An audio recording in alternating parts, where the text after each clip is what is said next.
திருச்சிற்றம்பலம். தென்னாடுடைய சிவனே போற்றி, எந்நாட்டவர்க்கும் இறைவா போற்றி, ஏகம்பத்துரையந்தாய் போற்றி, பாகம் பெண்ணொரு ஆனாய் போற்றி, அண்ணாமலையும் அண்ணா போற்றி, கண்ணார் அமுதக்கடலே போற்றி, காவாய் கனகத்திரளே போற்றி, கைலை மலையானே போற்றி போற்றி. நமச்சிவாய வாழ்க, நாதன் தாள் வாழ்க. அன்பர்களுக்கு வணக்கம். நீங்கள் கேட்டுக்கொண்டிருப்பதும் பார்த்து கொண்டிருப்பதும் சிவநெறிய சீரான வாழ்வு தரும் என்கிற டெலிகிராம் சேனல் மூலம் திங்கட்கிழமைகள் தோறும் இரவு 8 மணிக்கு புனிதவதியாரின் புனித பயணம் என்கிற தலைப்பின் கீழே திருவருள் கருணையினாலே காரைக்கால் அம்மையார் வரலாறு குறித்து சிந்தித்து வருகிறோம். அந்த வகையிலே காரைக்கால் அம்மையாருடைய வரலாற்றை காரைக்காலில் இருந்து நமக்கெல்லாம் வழங்கி வருகிறார்கள் காரைக்காலைச் சேர்ந்த சிவ திருமதி விஜயலட்சுமி அம்மையார் அவர்கள்.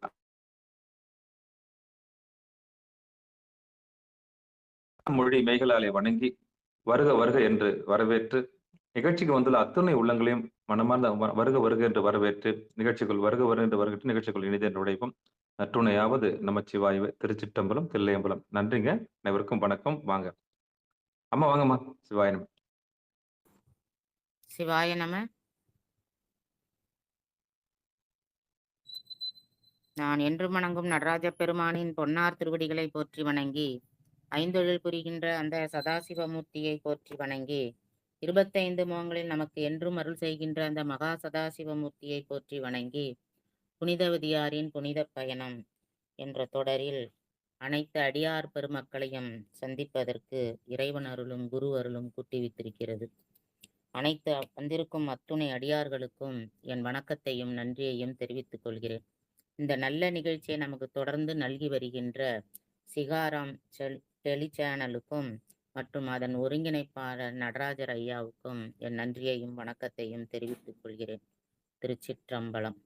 இப்போ நம்ம தொடர்ல சிந்திப்போம். நம்ம எதோட நிப்பாட்டி இருந்தோம், போன பாட்டு என்ன அப்படின்னு பார்த்துட்டு அதுல இருந்து நம்ம திரும்ப அடுத்த பாட்டை சிந்திப்போம். தலையினால் அடைந்து சென்று சங்கரன் இருந்த வெள்ளி மலையின் மேலேறும்போது மகிழ்ச்சியால் அன்பு பொங்க கலையிலம் திங்கட்கண்ணி கண்ணுதல் ஒரு பாகத்து சிலை நுதலிய வள்ளி திருக்கண்ணோக்கு உற்றதன்றே. அதாவது போன வாரம் நம்ம என்ன சிந்திரிச்சோம்னா, அம்மையார் வெள்ளி மலையில், அதாவது கைலாயத்துக்கு போறாங்க. அதுவும் எப்படி போறாங்க? தலையால நடந்து போறாங்க.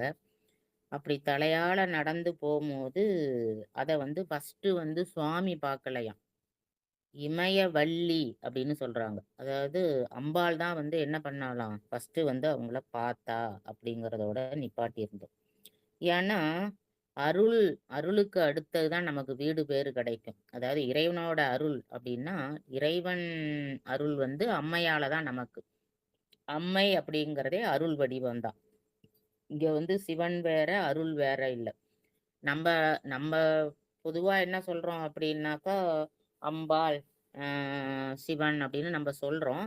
ஆனா அது ரெண்டுமே ஒண்ணுதான். இறைவனோட அருள் தான் அம்பாள். அப்ப அந்த அம்பாள் தான் என்ன பண்றாளாம், ஃபர்ஸ்ட் நோக்குறாள்.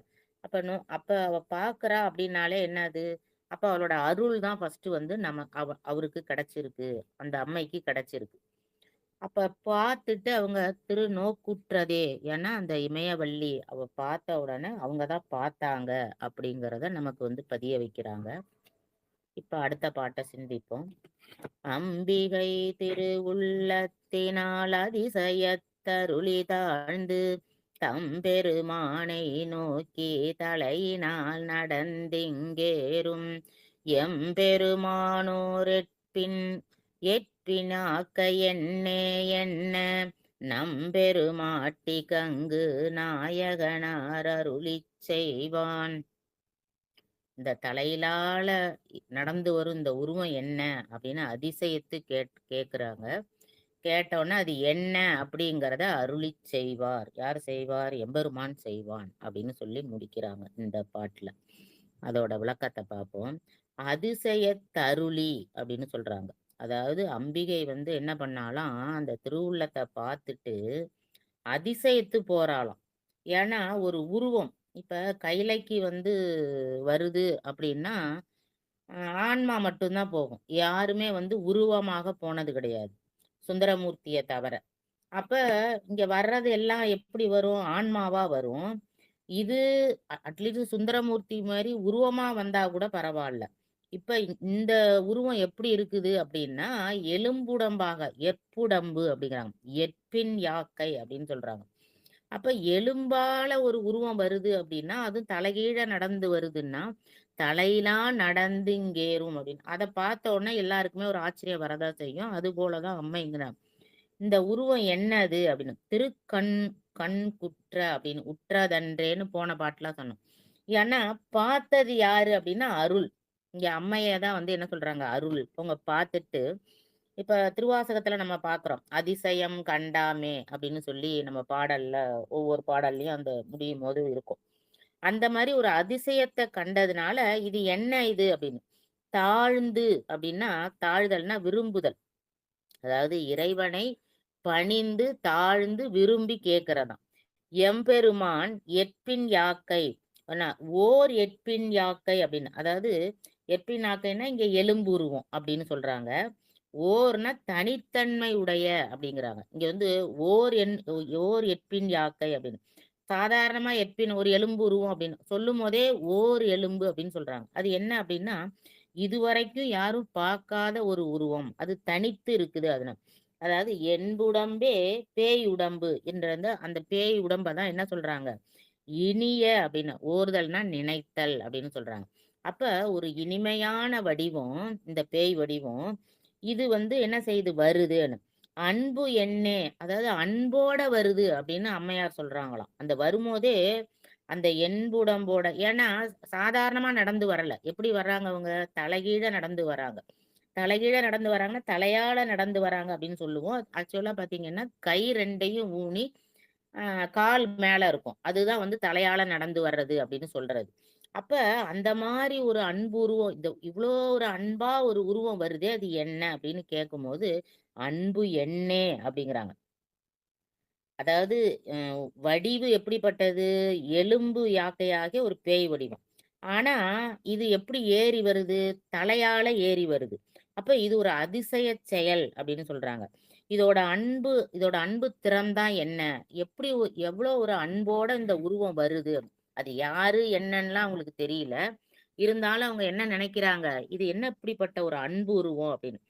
அதாவது இது என்ன அப்படின்னு ஏன் கேட்குறாங்க அப்படின்னா, அதாவது இது இந்த வரலாற வந்து சொல்லும்போது சேக்கிழார் பெருமான் எப்படி சொல்றாங்க?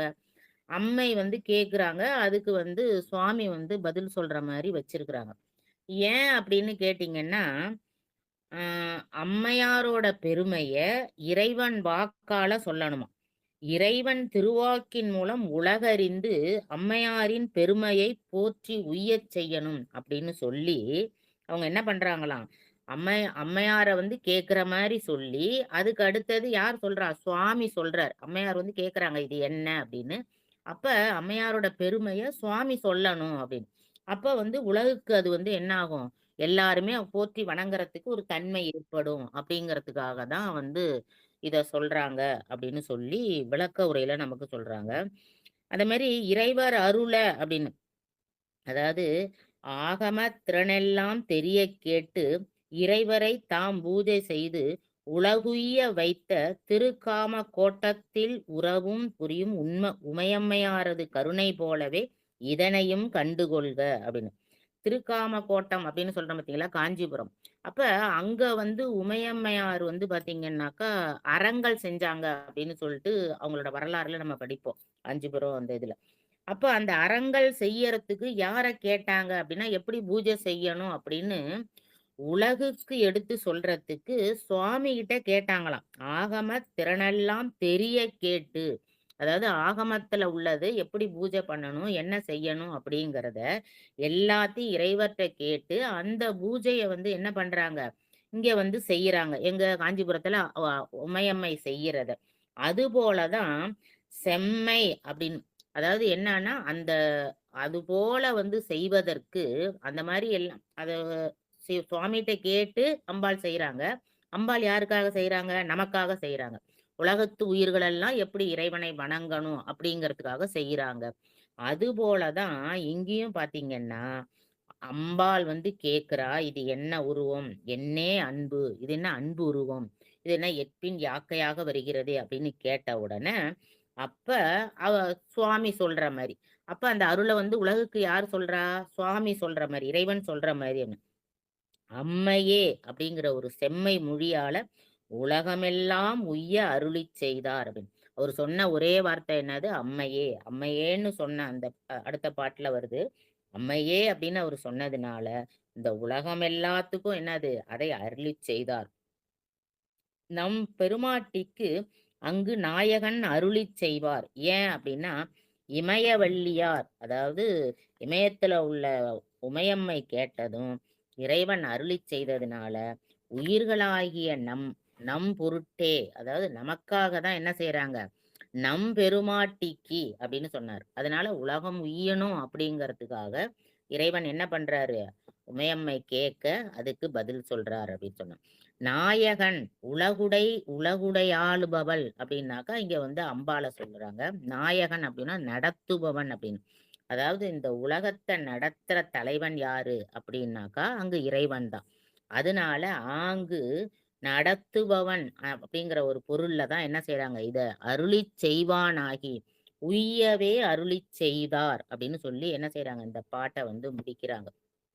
அதாவது உலகம் உய்வதற்காக அம்மையே அப்படின்னு வந்து சொல்லி அந்த ஒரு வார்த்தை சொன்னதுனால உலகத்து உயிர்கள் எல்லாம் எப்படி உய்ய வேண்டும் அப்படிங்கறத தெரிவிக்கிறாரு அப்படின்னு. ஏன்னா ஒரு சிவனடியார் வந்து இறைவனுக்கு அம்மாவாக இருக்க முடியுமா அப்படின்னு. அப்ப அந்த ஒரு பேரும் நமக்கு கிடைக்கும். அதையும் வந்து இறைவன் என்ன செய்வார்? நமக்கு அருள் செய்வார் அப்படின்னு. அப்ப அருள் யாரு செய்றா?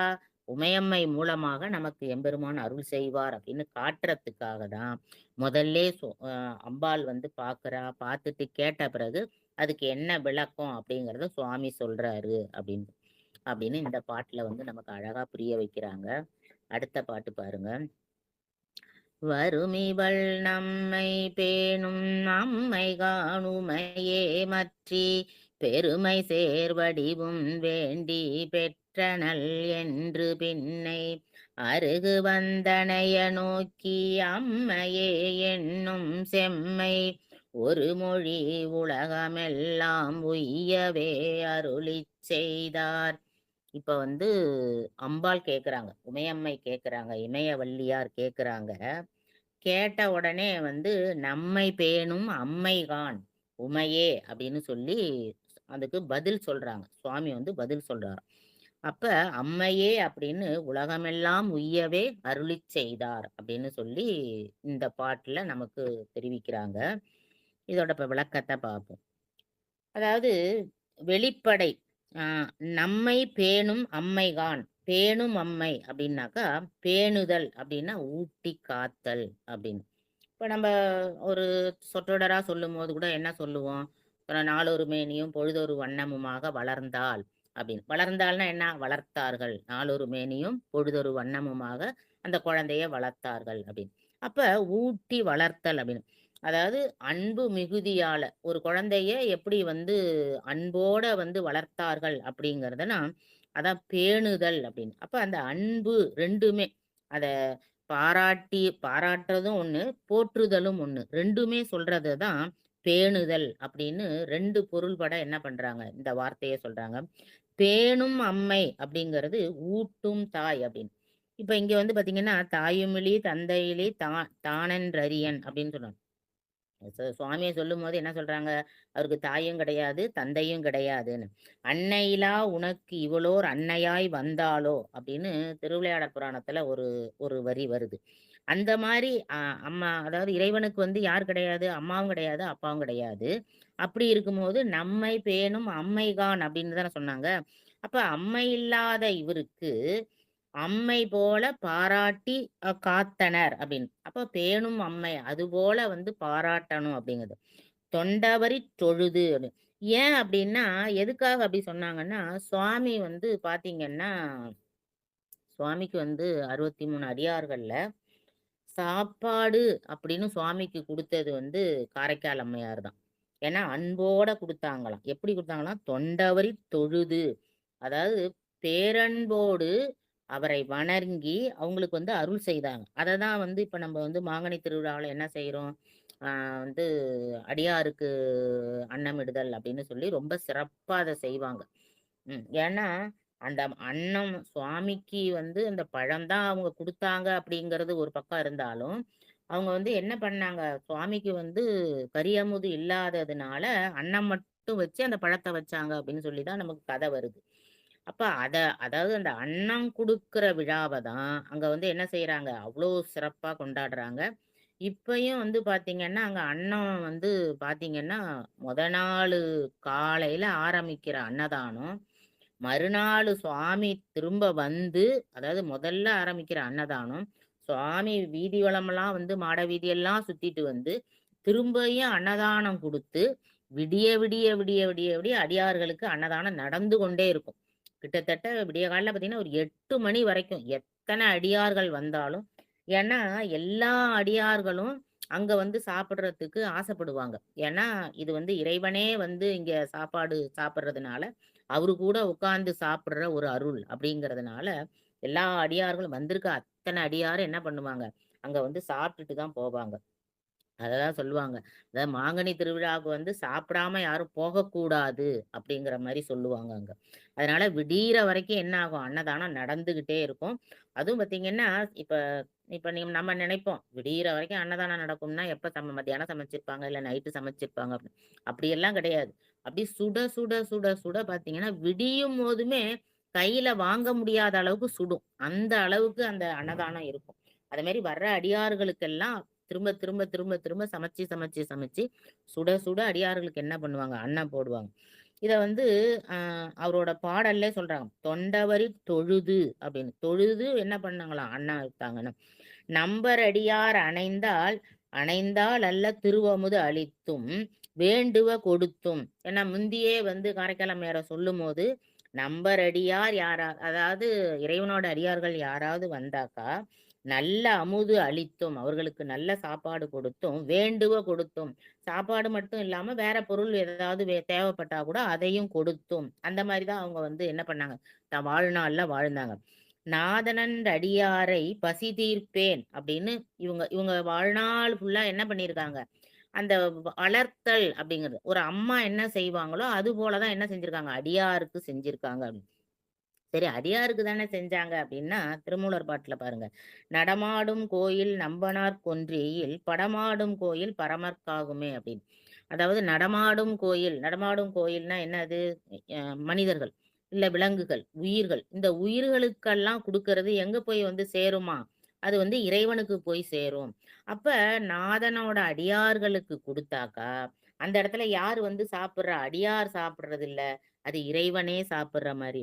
அதுபோல தான் இங்க அம்மா என்ன பண்றாங்க, எல்லாருக்கும் அடியார் அத்தன பேருக்கும் அவங்க என்ன பண்ணாங்க, அன்னம் பாலித்தார்கள் அப்படின்னு. இறைவனை பேணியபடியாம். அதாவது இதுக்கு முன்னாடி இறைவன வந்து எப்படி அவங்க பேணுனாங்களோ, அதனால தான் என்ன சொல்ல நம்மை பேணும் அம்மைகான் அப்படின்னு. அதாவது இறைவனோட அன்பு வந்து தாயிற் சிறந்த அன்பு அப்படின்னு சொல்றாங்க. தாயை விட இறைவன் காட்டுற அன்பு வந்து தாயை விட சிறந்த அன்பு. அததான் வந்து திருவிரட்டை மாலையும், திருவந்தாதியிலயும் வந்து அம்மையார் நமக்கு வந்து அகச்சான்றா சொல்றாங்க.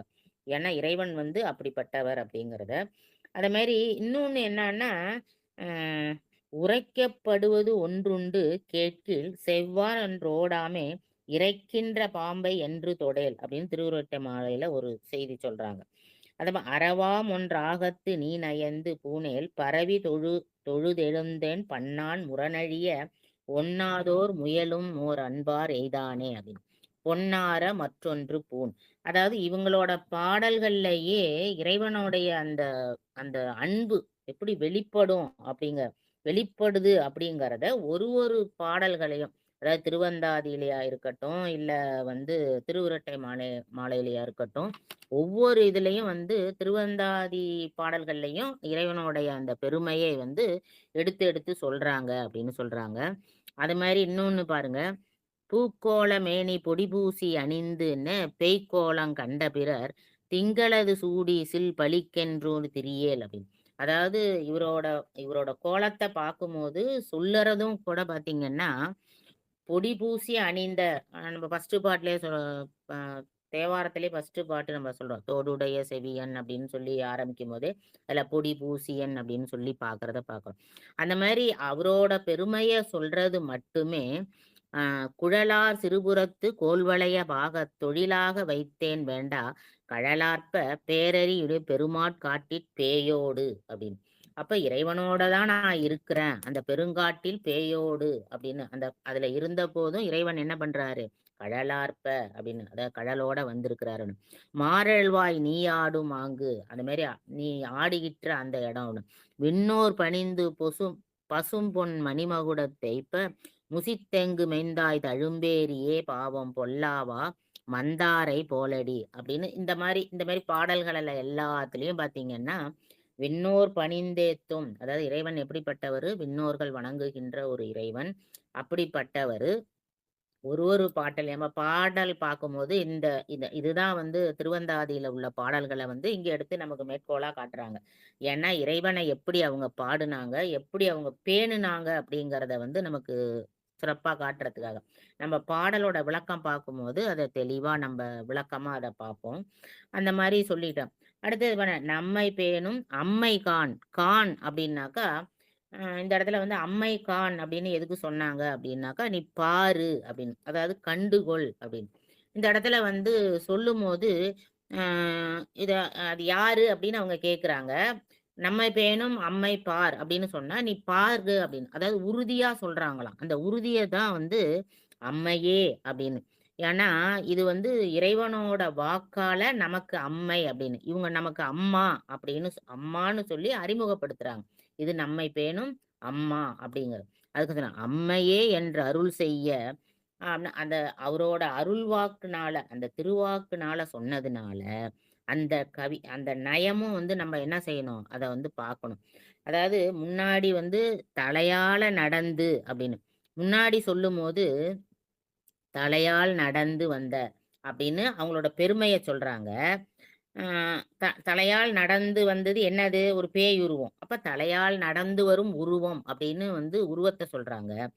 ஈண்டு சொல்லும்போது, அதாவது கடைசியில சொல்லும்போது, அம்மை அப்படிங்கிறாங்க.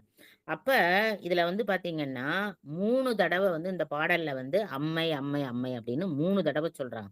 நம்மை பேணும் அம்மைகாண், அம்மையே அப்படின்னு. அப்ப ஒவ்வொரு அந்த அம்மை அப்படிங்கிற வார்த்தைக்கு ஒரு சிறப்பு தரணும். ஏன்னா, அம்மையே அப்படின்னு அவங்க சொன்னதுனால, அத வந்து என்ன பண்றாங்க, 3 தடவ அந்த தலையால நடந்து அப்படிங்கிறதையும் நம்ம அந்த பாடல்லயும் பார்க்கும்போது 3 தடவ அந்த தலையால் நடந்து, தலையால் நடந்து அப்படிங்கிறத நமக்கு விளக்கமா சொல்லியிருப்பாங்க.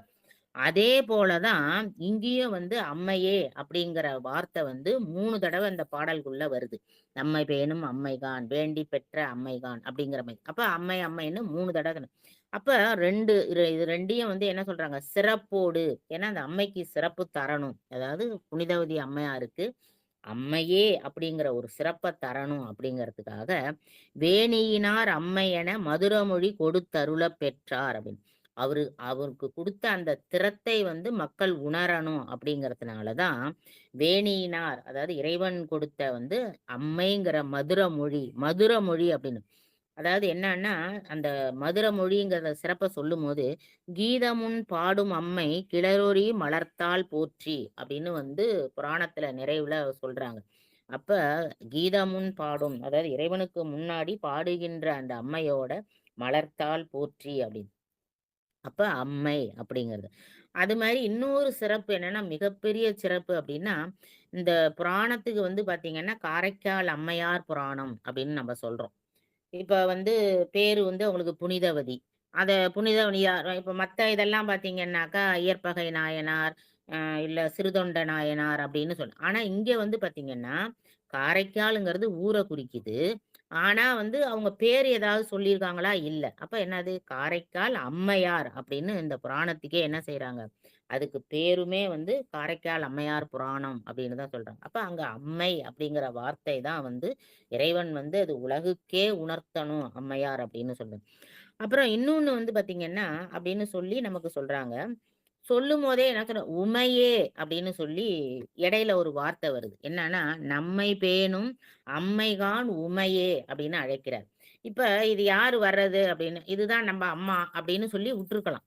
அப்ப சொல்லும்போது இதுதான் நம்ம அம்மா உமையே அப்படின்னு அம்பாள வந்து விழித்து கூறுறாங்களாம். ஏன் அப்படின்னா, இங்க எம்பெருமான் உமையே அப்படின்னு 2 பேருக்கும் இடையில. இப்ப பார்த்தீங்கன்னா, நம்மை பேணும் அம்மை வறுமிவை நம்மை பேணும் அம்மைகாண் உமையே அப்படின்னு. அப்ப அம்மைங்கிறது எங்க வருது? நடுவுல வருது. இந்த இந்த உ இந்த இந்த அழகு வந்து பார்த்தீங்கன்னா, இறைவன் முன்னாடி வர்றாரு. அதாவது திருவாசகத்துல ஒரு இருக்கும்ல, "அடியேன் நடுவுள் இருவீரும் இருப்பதானால்" அப்படின்னு அப்படின்னு ஒரு வார்த்தை வரும் பார்த்தீங்களா? 2 பேருக்கும் இடையில நீங்க இருக்கணும் அப்படின்னு. அத தான் வந்து இங்க வந்து பார்த்தீங்கன்னா, உமையேன்னு கூப்பிடுறதுக்கு முன்னாடி அம்மை அப்படின்னு. அப்ப இறைவனுக்கும், உமைக்கும் இடையில யார் இருக்கா?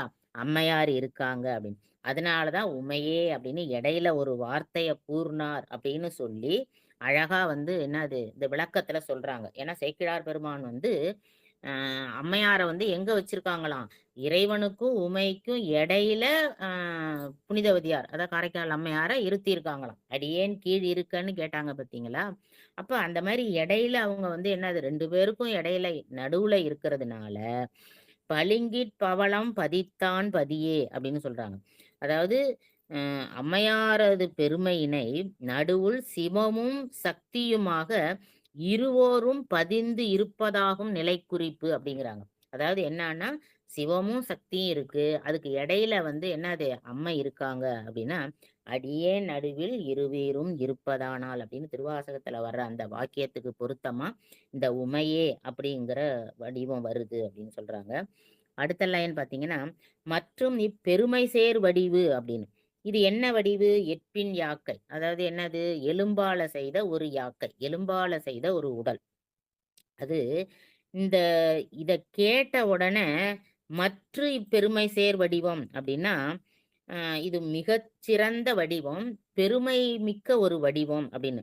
பெருமை சேர் வடிவம் அப்படின்னா, பூதகணங்களோட வடிவு. இது வந்து இந்த பேயுருவம் வந்து என்னன்னா, பூதகணங்களுக்குள்ள ஒரு வடிவம்.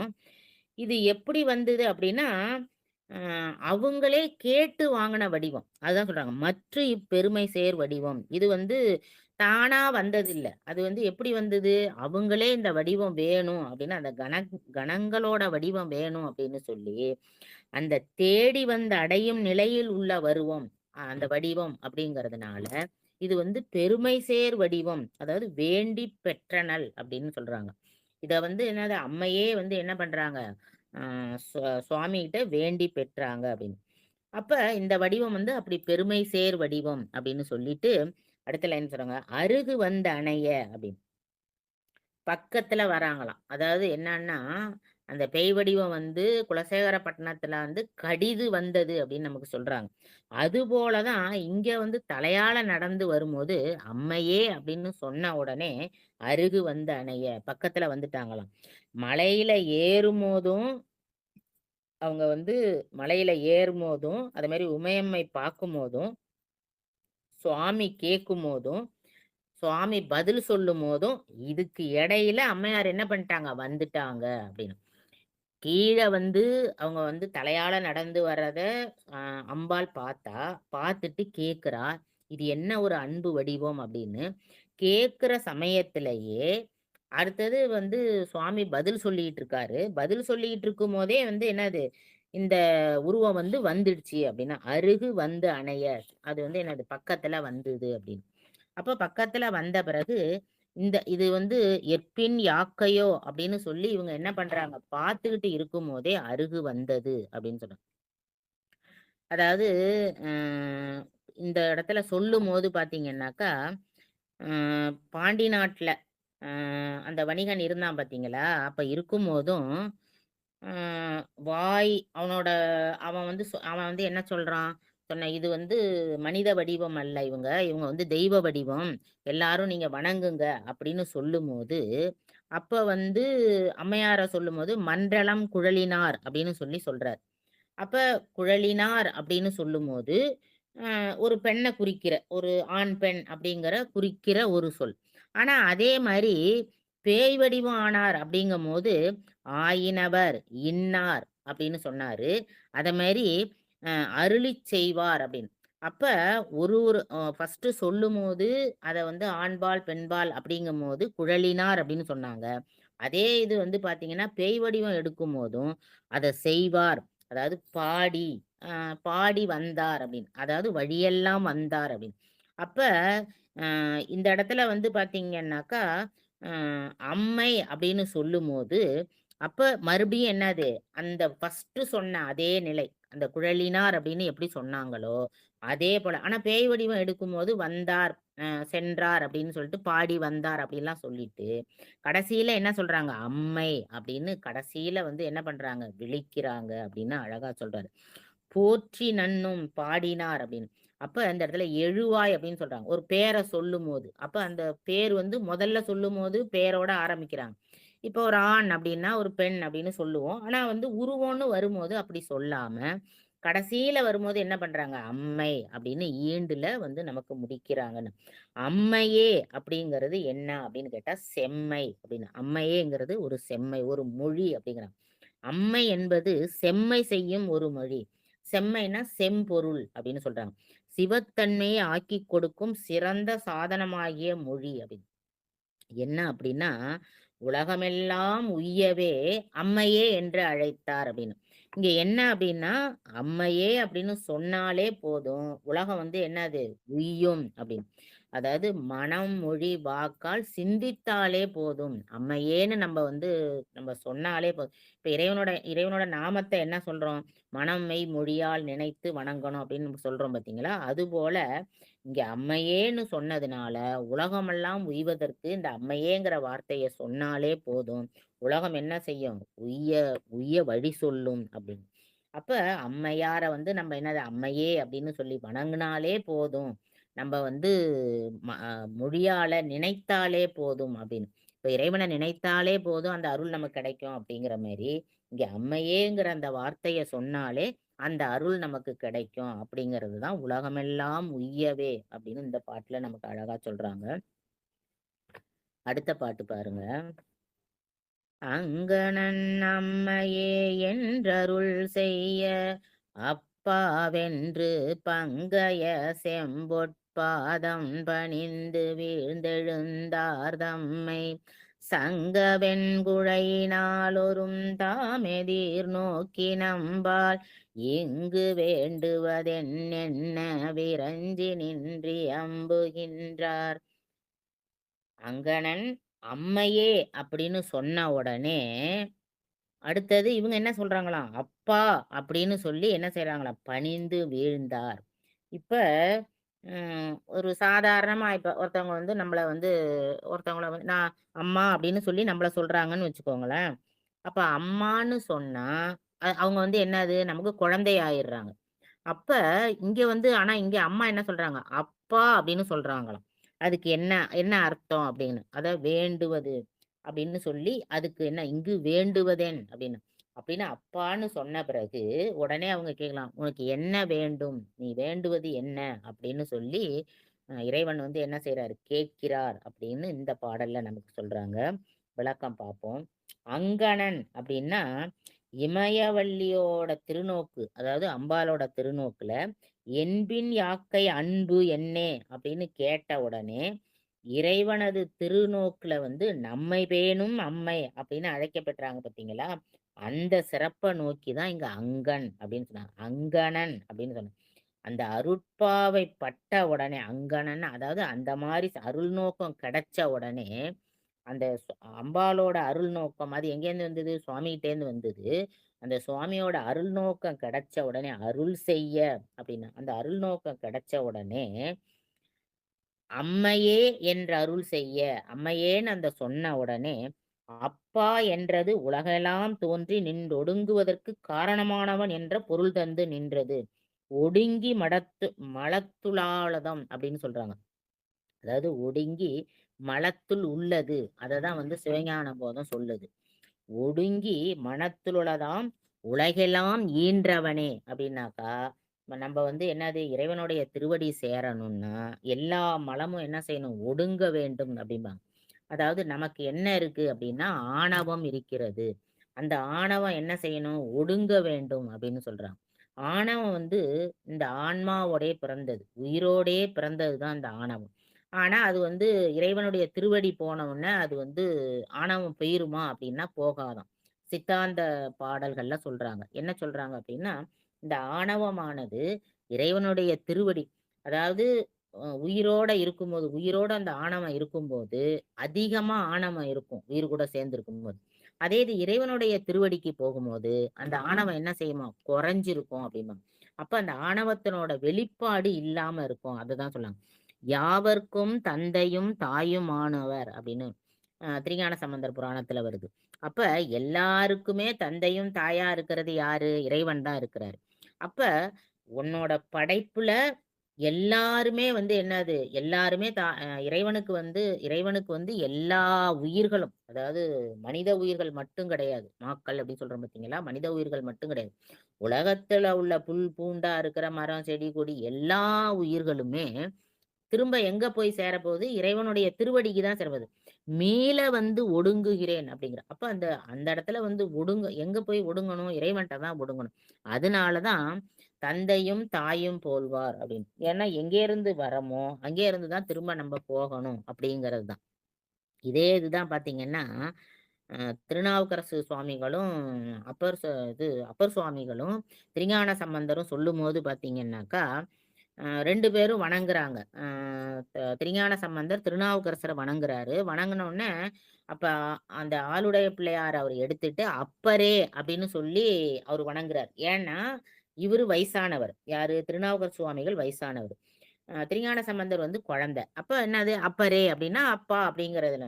ஆனா அவரு என்ன சொல்றாரு? அடியேன் அப்படிங்கிறாரு. அப்ப நான் என்னது? அடிமை அப்படிங்கிற மாரி அவர் சொல்றாரு. அப்ப 2 பேரும் என்னது? சமமாக இங்க வந்து குறிப்பிடுறாங்க. அதுபோல தான் இங்க வந்து என்னன்னு, இங்க அம்மையே அப்படின்னு சொன்ன உடனே, அவரு என்ன பண்ணாராம்? அப்பா அப்படின்னு. அம்மையே என்று அருள் செய்ய, அப்பா என்று பாதம் பணிந்து வீழ்ந்து எழுந்தார் அப்படிங்கிறாங்க. அப்ப அம்மையேன்னு சொன்ன அடுத்த நிமிஷமே, அவங்க என்ன பண்றாங்க? அப்பான்னு சொல்லி என்ன பண்றாங்களாம்? கால்ல தடால்னு அதான் அர்த்தம். அதாவது அம்மையே அப்படின்னு சொன்ன உடனே, இவங்க அப்பா அப்படின்னு சொல்லி கால்ல விழுந்து வணங்குனாங்க. சொல்லுவாங்கல்ல, சரணம் நம்ப வணங்குறதுக்கு முன்னாடி தடால்னு கால்ல விழுந்து வணங்குனாங்க அப்படின்னு சொல்லுவோம் பார்த்தீங்களா? அது போல தான் இங்க அம்மா என்ன பண்றாங்க? அம்மையேன்னு கூப்பிட்ட உடனே அந்த அன்பு மிகுதி அவங்களுக்கு. ஏன்னா சுவாமி வந்து அம்மையேன்னு அவங்கள கூப்பிட்ட உடனே அவங்களுக்கு என்ன என்ன செய்யறது என்னான்னுலாம் தெரியாம அப்படியே என்ன பண்றாங்களாம்? அப்பான்னு சொல்லி அவங்க கால்ல விழுறாங்க. அதாவது கருணை பெருக்கு. அவங்களுக்கு வந்து அவ்ளோ ஒரு அன்பு பெருக்கால என்ன பண்றாங்களாம்? கால்ல விழுறாங்க. "அருட்திருமொழி பெற்ற துணையானே அப்பா என்ற அருள்மொழி பிறந்து" அப்படின்னு. அந்த அந்த அருள் வந்ததுனால அவங்களுக்கு என்ன ஆச்சாம்? என்ன சொல்றதுன்னு தெரியாம அப்பா அப்படின்னு. "திங்கள் சேர் சடையார் தம்மை சென்றவர் காணும் முன்னே அங்கணர் கருணை கூர்ந்த அருட்திரு நோக்கமெய்த" அப்படின்னு. அதாவது அவரு பார்க்கறதுக்கு முன்னாடியே ஏன்னா திங்கள் சேர் சடையார்னா இங்க வந்து இறைவன். அப்ப இறைவன் வந்து பார்க்கறதுக்கு முன்னாடியே அந்த கருணை யாரு? அம்மா தான் பார்க்குறாங்க இல்லையா? அ உமையம்மை தான் பார்க்குறாங்க. அந்த கருணை நோக்கம் எய்ததுனால, ஏற்கனவே அவங்களுக்கு வந்து அருள் கிடைச்சிட்டு. இப்ப சுவாமி கிட்ட போயி அருள் கிடைக்கணும்னு இல்ல. ஏன்னா ஏற்கனவே மேலேருந்து பார்த்த உடனே, அம்மா அம்மா பார்த்த உடனே அந்த அருள் கிடைச்சதுனால, அவங்க என்ன பண்றாங்களாம், அப்படியே வீழ்ந்து வணங்கினார். ஆண்டும் அங்கணர் அப்படின்னு சொல்லி நமக்கு சொல்றாங்க அப்படின்னு அழகா சொல்றாங்க. தம்மை தம்மைன்னா எதிர்நோக்கி அப்படின்னு. அதாவது மீண்டும் நோக்கி அப்படின்னு. ஆ இந்த பாட்டுல வந்து பாத்தீங்கன்னா, முன்னாடி வந்து அணைய நோக்கி அப்படின்னு சொல்றாங்க. கடைசியில வந்து எதிர்நோக்கி அப்படின்னு கேட்குறாங்க. எப்படி அப்படின்னா, முதல்ல வரும்போது, அதாவது உமையம்மை பார்க்கும்போது, அங்க வரும்போது அணைய நோக்கி. அத சுவாமி கிட்ட வந்து சேர்றதுக்காக வந்தத வந்து அணைய நோக்கி அப்படின்னு. அடுத்தது கடைசியில எதிர்நோக்கி அப்படின்னா, இவங்க கால்ல விழுந்த பிறகு சொல்றாங்களாம். அந்த வரம் கேட்கும் அருள். இப்ப வந்து என்னது?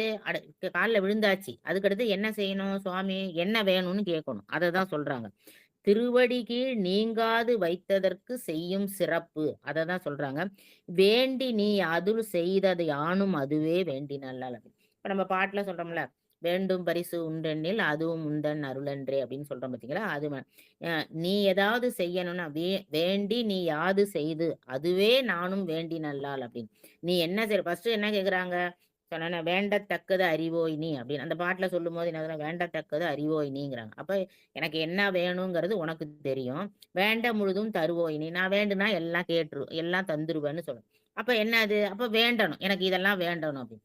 ஆனா, அ கடைசியில முடிக்கும்போதுன்னா, வேண்டி நீயாது அருள் செய்தால் அதுவே நானும் வேண்டி நல்லால் அப்படின்னு. அப்ப என்னது? நீ என்ன குடுக்குறியோ அததான் நான் வாங்கிக்க போறேன். அந்த அருள் எனக்கு வேணும் அப்படின்னு. அதுதான் இங்க வந்து என்ன சொல்றாங்க. அப்ப அம்பாள் வந்து அதாவது புனிதவதியார் வந்து வணங்குன உடனே என்ன கேட்குறாங்க? "நம்பால் இங்கு வேண்டுவதென்" அப்படின்னு.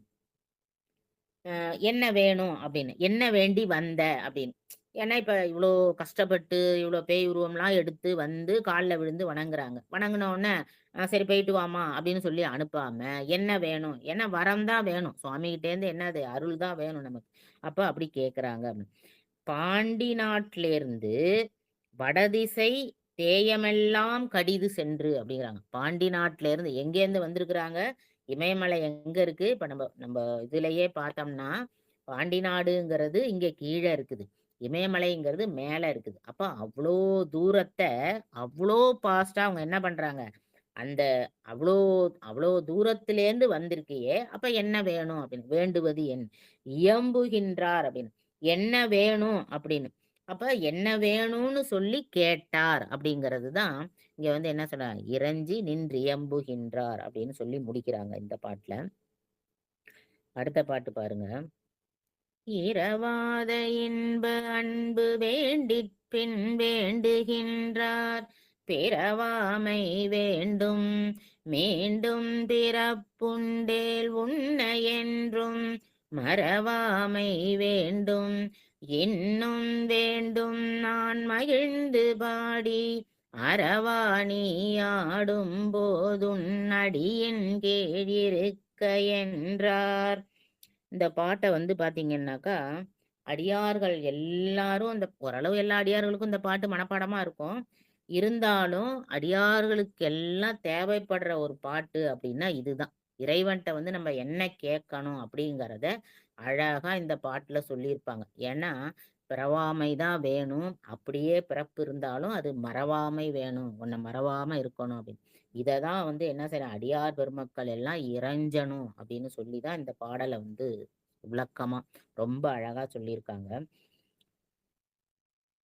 என்ன வேணும் அப்படின்னு கேட்டா, "அருட்கூத்து ஆடுகின்ற போது மகிழ்ச்சியுடன் பாடிக்கொண்டு உன் திருவடியின் கீழே இருக்கும் பேறு எனக்கு வேண்டும்." அப்படின்னு சொல்லி அததான் கேட்கறாங்க.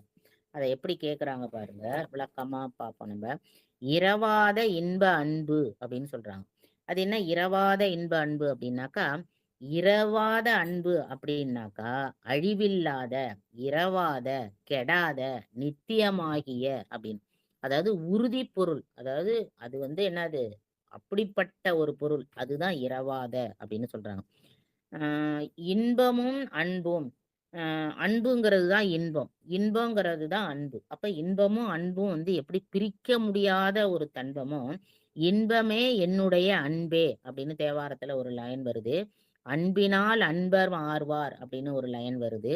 "இன்பமான அன்பினை எடுத்துக் காட்ட" அப்படின்னு. அதாவது அன்பு வேண்டி அப்படின்னு அன்பு தான் எல்லாம் அப்படின்னா, அதனால தான் இரவாத அன்பு அப்படின்னு சொல்றாங்க. இரவாத இன்ப அன்பு அப்படின்னு.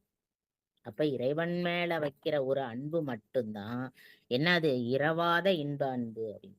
அப்ப வேற எந்த பொருள் மேல நம்ம அருள் வச்சாலும், இல்ல இந்த பொருள் வேணும்னு கேட்டாலும், அதெல்லாம் என்னதான்?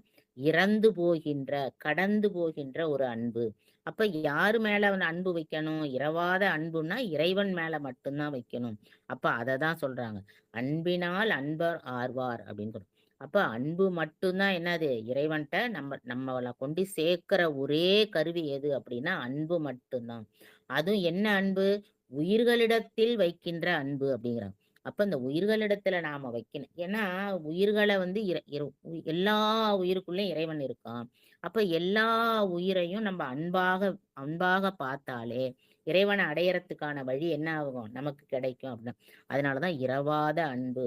இன்பமே என்னுடைய அன்பே அப்படின்னு. அப்ப அன்பு அப்படின்னா அப்ப இறைவன் தான். அப்ப இறைவன் மேல வைக்கிற அன்பு தான் இரவாத அன்பு அப்படின்னு எல்லாத்துக்கும் என்னது அன்பு தான் அடிப்படை அப்படிங்கறதுனாலதான் இரவாத அன்பு. அடுத்து என்ன சொல்றாரு? பிறவாமை வேண்டும் அப்படின்னு. அதாவது இங்க வந்து பிறவாமை வேண்டும் அப்படின்னா நான் இனிமே என்ன பண்ணக்கூடாது? பிறக்கக்கூடாது. பிறவி வந்து வாதனைப்படும் மக்கள் வேண்டிக் கொள்ள வரமாவது. அதாவது எல்லா உயிர்களும் நாம எல்லாருமே என்ன வேண்டிக்கணுமா? பிறவாமை இதுதான் வேணும் அப்படிங்கறத தான் வேண்டிக்கணும். ஏன்னா அது மட்டும்தான் என்ன அது நமக்கு இன்பம் தருவது அப்படின்னு. எல்லாரும் என்ன வேண்டிக்கிறாங்க? பிறவாமை வேண்டும் அப்படின்னு சொல்லிதான் வேண்டிக்கிறாங்க. அதுதான் அததான் வேண்டிக்கணும் அப்படின்னு. எப்படி சொல்றாங்க? செடிகொனோய் வடிவம் ஒன்றில்லா ஊத்தையை கழிக்கும் வண்ணம் உள்ளதாக உலக மூர்த்தி அப்படின்னு. இந்த ஊத்தையை இந்த உடம்ப கழிக்கின்ற உணர்வுள்ள ஒரு மூர்த்தி யாருன்னா இறைவன் அப்படின்னு சொல்றாங்க. அவிநாசியே எங்கோனே உனை வேண்டிக் கொள்வேன் பிறவாமையே அப்படின்னு ஆஹ் நம்பி அடிகள் புராணத்துல, அதாவது அவிநாசியில வந்து வேண்டுறாங்களாம் பிறவாமை உன்னை வேண்டிக் கொள்வேன். என்னது? பிறவாமையே அப்படின்னு. அடுத்தது வந்து பாத்தீங்கன்னாக்கா திருவாசகத்துல மீட்டேயும் பிறவாமல் காத்தாட் கொண்டான் மீட்டிங்கு வந்த வினைப்பிறவி சாராமே அப்படின்னு சொல்றாங்க. இந்த வினைப்பிறவி வந்து என்ன பண்ணக்கூடாது? மறுபடியும் எனக்கு வரக்கூடாது. பாழ்த்த பிறப்பெருத்திடுவான் யானை முனை பரவுவனே அப்படின்னு. இன்னம் பிறக்க விசையோ நெஞ்சமே அப்படின்னு இந்த மாதிரி நிறைய வேண்டு நிறைய வார்த்தைகள் வந்து தேவாரத்திலே, அதாவது இன்னும் நான் பிறக்கணுமா அப்படிங்கிற மாதிரி கேட்கிற மாதிரி, அதை இன்னும் பிறவாமல் என்னை காத்தருள்பவன் அப்படின்னு சொன்ன யாரு? இறைவன் அப்படின்னு. அப்ப பிறவாமைங்கிறது என்னது? பிறவாம என்னை காத்தருள்பவன் அப்படின்னு. அப்ப எல்லாமே வந்து என்னது? பிறவாமை வேண்டும் அப்படிங்கறதுக்காக தான் எல்லாரும் வேண்டுறாங்க. அது போலதான் நாமும் வேண்டணும். அது மாதிரி குறள்ல பாத்தீங்கன்னா வேண்டுங்கால் வேண்டும் பிறவாமை மற்றது வேண்டாமை வேண்ட வரும் அப்படின்னு. இந்த மாதிரி குறள்லையும் வந்து நமக்கு என்னது? வேண்டுங்கால் வேண்டும் பிறவாமை அப்படின்னு சொன்ன. கண்டெந்தை என்றை அஞ்சி கணிப்பணிவான் செய்யனேல் அண்டம் பெறினும் அது வேண்டேன் அப்படின்னு. அதாவது இந்த அண்டமே கொடுத்தா கூட எனக்கு என்ன என்ன வேண்டாம்? இந்த அண்டமே பரிசா கிடைச்சா கூட எனக்கு பிறப்பு வேண்டாம் அப்படின்னு சொன்னோம். யானே பிறப்பா அறுப்பான் எண்ணினேன் அப்படின்னு சொன்னோம். அற்புதத்தின் வாந்தில வேண்டுங்கால் வேண்டும் பிறவாமை என்றமையால் வேண்டின் ஒன்றதும் வேண்டுவது அப்படின்னு. என்ன திருக்களிற்றுப்படியில ஒரு பாடல் சொல்றாங்க. வேண்டுங்கால் வேண்டும் பிறவாமை. என்ன எனக்கு வேணும் அப்படின்னா பிறவாமை வேண்டும் அப்படிங்கிற அந்த அந்த வரத்தை தான் நான் கேட்பேன் அப்படின்னு. அப்ப பிறவாமை வேண்டும் அப்படின்னு தான் அந்த உலக உயிர்கள் எல்லாம் வந்து என்ன செய்யணும்? வேண்டிக் கொள்ள வேண்டும் அப்படின்னு. அது மாதிரி அதுக்காக நிறைய அந்த மாதிரி நமக்கு வந்து என்னது நிறைய எக்ஸாம்பிள் கொடுக்குறாங்க. இந்த மாதிரி ஒவ்வொருத்தவங்களும் ஒரு ஒரு பாட்டுலையும். ஏன்னா எல்லா பாடல்களையும் இப்ப தேவாரமே நீங்க எடுத்துக்கிட்டீங்கன்னாலும் எல்லாரோட பாடல்கள்லயுமே என்னது? பிறவாமை வேண்டும் அப்படின்னு சொல்லி. ஏன்னா அவங்க எல்லாம் வந்து என்னன்னா இறைவனை உணர்ந்தவர்கள். அதனால அவங்களுக்கு வந்து இந்த உலகத்து மேல என்ன இருக்காது? ஒரு பற்று இருக்காது. ஒரு அன்பு இருக்காது. இப்ப நாம தான் என்ன செய்யணும்? நம்ம இறைவன்ட்ட போய் கேட்கணும் அப்படின்னு, வரம் கேட்கணும் அப்படின்னு கேட்டா வீடு வேணும், காரு வேணும், பொருள் வேணும், பொண்ணு வேணும் அப்படின்னு நம்ம கேட்போம். ஆனா அவங்க எல்லாம் என்ன கேட்கிறாங்க? பிறவாமை வேண்டும் அப்படின்னு. ஆனா இங்க என்ன சொல்ல வராங்க அப்படின்னா வேண்டுவது என்னது? பிறவாமை வேண்டுங்கிற வரம் தான் நம்ம என்ன செய்யணும்? வேண்டுவன் அப்படின்னு. வேண்டணும் அப்படிங்கிறதே நமக்கு வந்து என்ன தெளிவா புரிய வைக்கிறாங்க. அதனாலதான் பிறவாமை வேண்டும் அப்படின்னு அம்மையார் கேட்டாங்க அப்படின்னு. சரி பிறவாமை வேண்டும் அப்படின்னா சரி சுவாமி வந்து ஏன்னா அம்மா வந்து எதை கேட்டாலும் சுவாமி வந்து கொடுத்துருவாரு. அப்ப பிறவாமை வேண்டும்னு கேட்டாச்சு. அப்ப சுவாமி என்ன பண்ணிருவாரு? பிறக்காம வச்சிருவாரு. அந்த நம்பிக்கை அவங்களுக்கு இருக்கு. ஆனா அவங்களுக்கு அவங்களுக்கு வந்து திரும்ப ஒரு இது சொல்லுதான். மீண்டும் பிறப்புண்டேல். அப்ப என்னது? இரு அம்பா அம்மாள் வந்து கேட்டா எத இருந்தாலும் சுவாமி குடுத்துருவாரு. ஆனா வினை ஒண்ணு இருக்கு பாத்தீங்களா? அதாவது வினை அந்த முன்வினை கழிவுக்காக. அதாவது நாம செஞ்ச வினைய வந்து அதனாலதான் என்ன சொல்றாங்கன்னா, நன்மை வந்தாலும், தீமை வந்தாலும் என்ன செய்யணும்? அத அனுபவிச்சு கழிக்கணும் அப்படிங்கிறாங்க. இப்ப நமக்கு வந்து ஒரு ஒரு கெட்டது நடக்குது, இல்ல ஒரு துன்பம் வருது அப்படின்னாக்கா, ஐயோ கடவுளே இந்த மாதிரி துன்பம் வந்துட்டே அப்படின்னு அதுக்கு பரிகாரம் செஞ்சு அந்த துன்பத்தை போகக்கூடாதாம். ஏன் அப்படின்னா இன்னும் கூட என்ன சொல்லுவாங்கன்னா, தலைவலி வந்தது இல்ல ஒரு ஃபீவர் வந்தது அப்படின்னா கூட அந்த வலிய வந்து நம்ம வந்து பொறுத்து அனுபவிக்கணும் அப்படின்னு சொல்றாங்க. ஏன்னா இப்ப தலைவலி வந்துட்டு அப்படின்னு சொல்லிட்டு நம்ம மாத்திரையை போட்டுட்டோம்னாக்கா அந்த வலிய நம்ம அனுபவிக்க மாட்டோம். அப்ப திரும்பவும் என்ன ஆகுமா அந்த தலைவலி மறுபடியும் வருமா. அதுபோலதான் வினையும் என்ன, அதாவது நார்மலாவே விஞ்ஞானமே என்ன சொல்லுது அப்படின்னாக்கா, இப்போ ஒரு ஃபீவர் வந்ததுன்னாக்கா அதுக்கு வந்து மாத்திரையோ மருந்தோ சாப்பிட்டு அந்த ஃபீவரை வந்து நம்ம வந்து நிறுத்தி விட்டோம்னாக்கா அது என்ன ஆகுது, உள்ள கிருமிகள் வந்து சாகாது. அது அப்படியே தான் இருக்கும். இத இந்த இந்த மருந்து போய் அத அடக்கி வச்சிருக்கும். அப்புறம் நம்ம உடம்பு வந்து எப்ப வந்து அந்த நோய எதிர்க்கிற சக்தி இல்லாம போகுதோ, அப்ப திரும்பியும் அந்த ஃபீவர் வரும். அதனால நீங்க என்ன செய்யணும், ஃபீவர வந்து அனுபவிக்கணும் அப்படின்னு. அதாவது ஃபீவருக்கு வந்து மருந்தெல்லாம் சாப்பிடக்கூடாது அப்படின்னு. அதுபோல தான் வினையும் என்ன சொல்றாங்க, அனுபவிக்க வேண்டும். அது நல்வினையாக இருந்தாலும் சரி, தீவினையாக இருந்தாலும் சரி. அப்ப அத அனுபவிச்சா தான் என்ன ஆகுமா, நமக்கு திரும்ப வந்து பிறப்பு வராம இருக்கும் அப்படின்னு சொல்றாங்க. மீண்டும் பிறப்புண்டேல். அதாவது இறைவன் வந்து என்ன கேட்டாலும் தருவாரு அப்படின்னாலும், ஏன்னா முன்னாடி செஞ்ச வினை நமக்கு ஏதாவது கொஞ்சம் சொச்ச வினை இருக்குன்னு வச்சுக்கோ. அப்ப என்ன பண்ணுவாரு? அப்ப நமக்கு பிறவி குடுப்பாரு. அப்ப மீண்டும் அதாவது ஒரு பிறப்பு இப்ப நமக்கு குடுத்திருக்காரு அப்படின்னா, மறுபடியும் என்ன பிறப்பு நமக்கு வேணும்? திரும்பியும் வந்து பிறவி வேணும்னு நம்ம கேட்கக்கூடாதுன்னு சொல்ட்டாங்க. அப்ப அந்த மாரி பிறவி வேணும் அப்படின்னாக்கா, அ அதாவது கன்மப் பகுதியின் கணக்கு உயிர்களுக்கு அறிந்தவராமின் பிறப்புண்டேல் அப்படின்னு. ஏன்னா இங்க வந்து என்னான்னா, இவங்க இவங்களுக்கு வந்து அருள் கிடைச்சிட்டு. அதனால இப்ப இவங்க வந்து சுவாமி வந்து நமக்கு வந்து பிறப்பு குடுக்க மாட்டார் அப்படின்னு இவங்களுக்கு தெரிஞ்சா கூட, அந்த கன்மம் நம்ம எவ்வளவு செஞ்சோம் இப்ப வந்து ஆணவம், கன்மம் அப்படின்னு சொல்றோம் பார்த்தீங்களா? அது எவ்வளோ இருக்குங்கிறது என்ன தெரியும் நமக்கு. அப்ப அந்த கன்ம பகுதி இருக்கு அப்படின்னா, அப்ப அந்த மாரி வந்துட்டா என்ன பண்றது? அப்படிங்கிறதுக்காக மீண்டும் பிறப்புண்டேல் அப்படிங்கிற ஒரு வார்த்தைய வந்து அம்மை கேட்கிறாங்க அப்படின்னு. அ வந்து ஒரு அர்ஜுனன் கதையில வந்து என்னன்னா, வீடு பேறு வீடு பேறு வேணும் அப்படின்னு சொல்லிட்டு, அர்ஜுனனுக்கு என்ன செய்றாங்களாம், அ இன்னொரு பிறவிய குடுத்து, அந்த பிறவி முடிஞ்ச பிறகு அர்ஜுனனுக்கு வந்து வீடு பேறு குடுத்தாங்க அப்படின்னு. அவனுக்கு ஒரு பிறவிய குடுத்து, வீடு பேறு குடுத்தாங்க அப்படிங்கிற ஒரு கதை வந்து சொல்லுவாங்க. அப்ப அது போல தான் ஒரு பிறவி எடுத்தாலுமே. இப்ப நாமே வந்து பார்த்தீங்கன்னா, சில ஞானிகள்லாம் இருக்காங்க பார்த்தீங்களா? ஞானிகள், சித்தர்கள் அவங்களுக்கெல்லாம் வந்து எப்ப வந்து நம்ம உயிர் போகும் அப்படிங்கிறது நல்லாவே தெரியும். அப்ப அவங்க என்ன செய்வாங்களாம், அ தனக்கு வந்து ஒரு துன்பம் வருது அப்படின்னா, அவங்களுக்கு வந்து இன்னும் எவ்வளோ நாள் வாழணும் அப்படின்னு இருக்கும் பார்த்தீங்களா பிறவி. அப்ப அவங்க என்ன செய்வாங்களாம், அந்தந்த பிறவியில இருக்கக்கூடிய நோயெல்லாம் எங்களுக்கு இப்ப இந்த பிறவியிலே தந்து என்ன பண்ணிரு, அது எல்லாத்தையும் முடிச்சு எனக்கு பிறவி இல்லாம பண்ணு அப்படின்னு சொல்லி வேண்டிப்பாங்களாம். ஏன்னா இப்ப நமக்கு வந்து இந்த பிறவியில என்ன கஷ்டம், நம்ம இப்போ உள்ள பிறவியில குடுத்த கஷ்டத்த அனுபவிக்கிறதுக்கே நமக்கு வந்து என்னது ரொம்ப கஷ்டமா இருக்கும். ஐயோ! எனக்கு இந்த கஷ்டத்த குடுக்காதன்னு சொல்லி தான் எம்பெருமான்ட்ட போய் நம்ம வேண்டுவோம். ஏதாவது நமக்கு ஒரு கஷ்டம் குடுத்துட்டா, உலகத்துல எல்லாரும் சந்தோஷமா இருக்காங்க. நான் மட்டும் தான் கஷ்டப்படுறேன். அதனால எனக்கு இந்த மாரி கஷ்டத்த குடுத்துட்டியே நீ, எப்படியாவது என் கஷ்டத்த தீர்த்து வை அப்படின்னு சொல்லி தான் நம்ம வந்து எப்போதுமே இதே இது வந்து இறைவன் வந்து நமக்கு ரொம்ப நல்லது செய்றான்னு வச்சுக்கோங்களேன். எல்லாமே நல்ல விஷயங்களாவே நடக்குது. அப்ப நம்ம இறைவன போய் கேட்கிறோமா? ஐயோ! எனக்கு இப்படி ஒரே நல்லதாவே குடுக்குறியே! தயவுசெய்து இதெல்லாம் நிப்பாட்டிருப்பா! அப்படின்னு நம்ம என்னைக்காவது கேட்கிறோமா? கேட்க மாட்டோம். ஆனா அதே துன்பம் வரும்போது மட்டும் போய் என்ன பண்ணுவான்? எப்படியாவது இந்த துன்பத்த தீர்க்க நீ தான் எனக்கு வழி சொல்லணும். எப்படியாவது ஒரு வழிகாட்டு அப்படின்னு. அப்ப துன்பத்த தீர்க்க மட்டும் நம்ம என்ன பண்றோம்? இறைவனுக்கு வந்து வழிகாட்டுன்னு போய் கேட்கிறோம். அதே இன்பத்த தீர்த்து வை அப்படின்னு. எனக்கு இந்த மாரி அடுக்கடுக்கா இன்பம் வருது. எல்லாமே நல்லதா நடக்குது. அப்ப அதெல்லாம் எனக்கு நீக்கி வை அப்படின்னு யாராவது கேட்கறாங்களான்னா கேட்க மாட்டாங்க. அப்ப இந்த பிறவி துன்பத்தையே நம்ம அனுபவிக்க தயாரா இருக்கல. அப்ப இன்னும் எத்தன பிறவி இருக்குன்னு நமக்கு தெரியாது. அப்ப அத்தன பிறவியிலயும் நம்ம எவ்வளவு துன்பம் அனுபவிக்க வேணும்னு தெரியாது. ஆனா இப்ப இவங்கெல்லாம் வந்து என்னன்னு பார்த்தீங்கன்னா, காரைக்காலம்மையாரெல்லாம் அருள் பெற்றவர்கள். ஆனா இறைவனோட அருள் இருந்ததுனால, அவங்களுக்கு என்ன தெரியுதாம், அதுக்கு அடுத்தது வந்து அந்த முன்வினை கழிவு அப்படின்னு சொன்னாங்க. அந்த கன்ம பகுதி அவங்களுக்கு தெரியறதுனால, அவங்க என்ன பண்றாங்க, மீண்டும் பிறப்புண்டேல் அப்படின்னு. அப்ப அந்த மாரி வந்து ஒரு பிறப்பு வந்துட்டுன்னா, இங்க பிறப்பு அப்படின்னு சொன்னோம்னா, எல்லா பிறப்பும். அதாவது செடியா, கொடியா, மரமா எல்லா பிறப்பும்.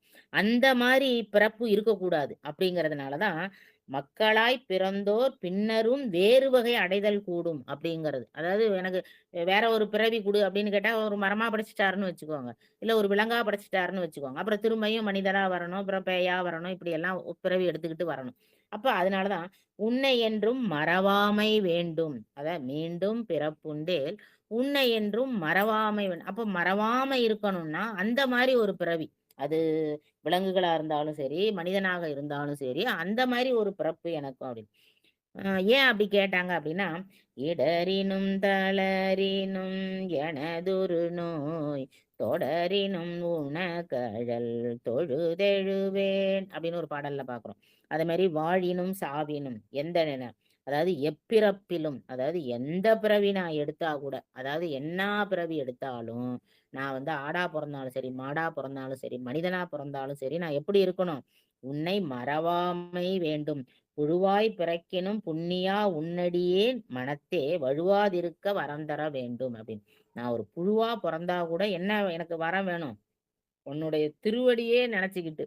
எப்படி புழுவா பொறந்தா இறைவனுடைய திருவடி கிடைக்கும் அப்படின்னு பார்த்தீங்கன்னா, ஒரு பூவுக்குள்ள ஒரு புழு இருக்கு பார்த்தீங்களா? ஏன்னா தாழம்பூக்குள்ள புழு இருக்கும். மல்லிகைப்பூக்குள்ள ப மொக்குக்குள்ள வந்து பார்த்தீங்கன்னா, புழு இருக்கும். சின்ன சின்ன குட்டி குட்டி புழு இருக்கும்.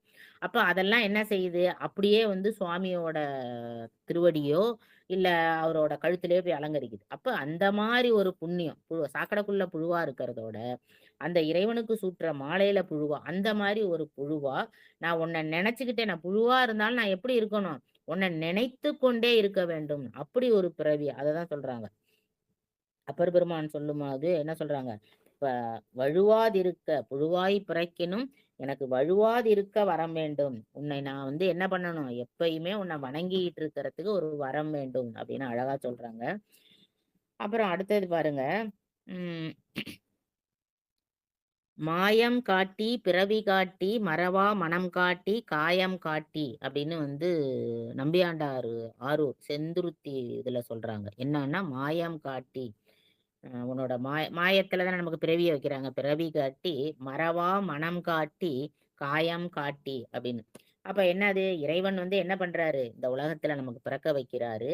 பிறக்க வச்ச பிறகு அவரையே வணங்குற அந்த தன்மைய நம்ம வேண்டி வாங்கிக்கிட்டோம்னாக்கா, நம்ம என்னது? நம்ம என்னாங்கிறத அவரு மீண்டும் பிறப்புண்டேல் மறவாமை வேண்டும். உன்னை நான் என்ன செய்யணும்? மறவாமை வேணும். அதாவது இந்த பிறப்பு மட்டும் இல்ல. இனிமே எத்தனை பிறப்பு வந்தாலும் நான் என்ன பண்ணணும்? உன்னை வந்து மறவாமை வேண்டும் அப்படின்னு. ஏன்னா எல்லா பிறப்புகள்லயும் நான் நினைச்சா என்னோட நினைப்பும் மறப்பும் 2மே என்ன இருக்கணும்? எல்லா பிறவி இப்ப நம்ம இந்த பிறந்த பிறவி நமக்கு நினைப்பு இருக்கும். அடுத்தது பிறவி நமக்கு ஞாபகம் இருக்குமா? இருக்காது. முன்னாடி பிறவி ஞாபகம் இருக்குமா? இருக்காது.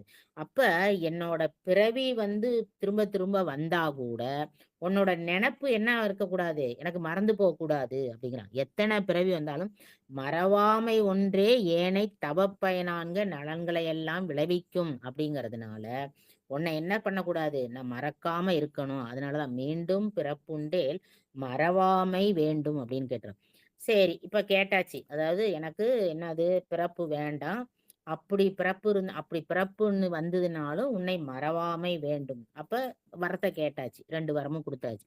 இன்னும் வேண்டும். அப்ப இன்னொரு வரம் வேண்டும். என்ன வேண்டும் அப்படின்னா, அடியின் கீழ் இருக்க. இது வந்து இது வந்து முடிந்த முடிவா வந்து அம்மையார் கேட்கிறதாம். என்னன்னா, முன்னாடி வேண்டினது வந்து என்னது? பிறவாமை.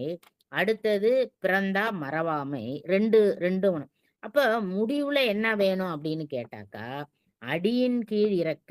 எனக்கு வந்து பிறவாமை குடுத்தாலும் சரி, இல்ல பிறந்து நான் மறவாமைய கொடுத்தாலும் சரி, நான் என்ன செய்யணும் கடைசியில? உன்னோட அடியில, உன்னுடைய திருவடி கீழ நான் என்ன பண்ணிக்கிட்டு இருக்கணும்?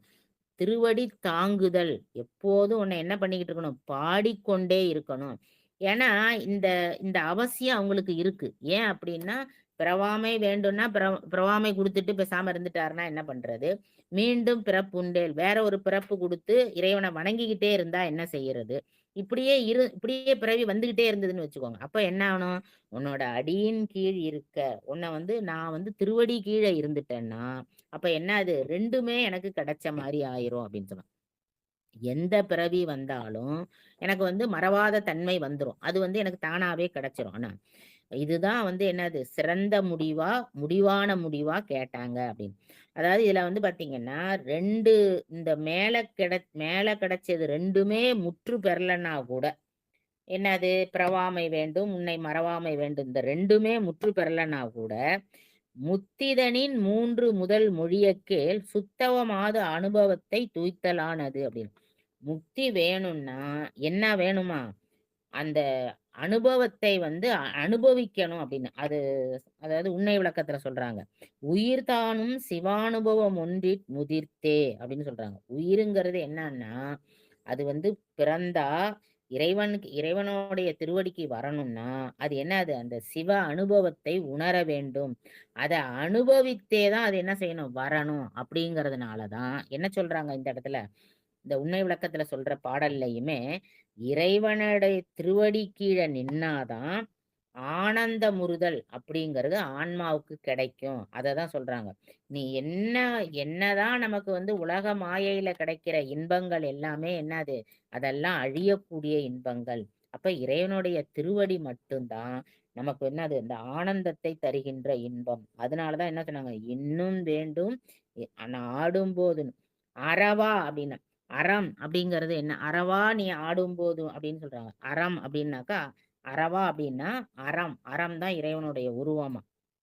எல்லா உயிர்களும் அந்த அருளும் அவ்வருளை அவ்வவர்க்கேற்றவாறு செலுத்தும் அப்படின்னு சொன்னாங்க. அதாவது என்னன்னா, ஒவ்வொரு உயிருக்கும் எவ்வளவு அருள் செய்யணும் அப்படிங்கிறத இறைவன் வந்து என்ன செய்றான்? நியதியா வச்சிருக்கிறாரு.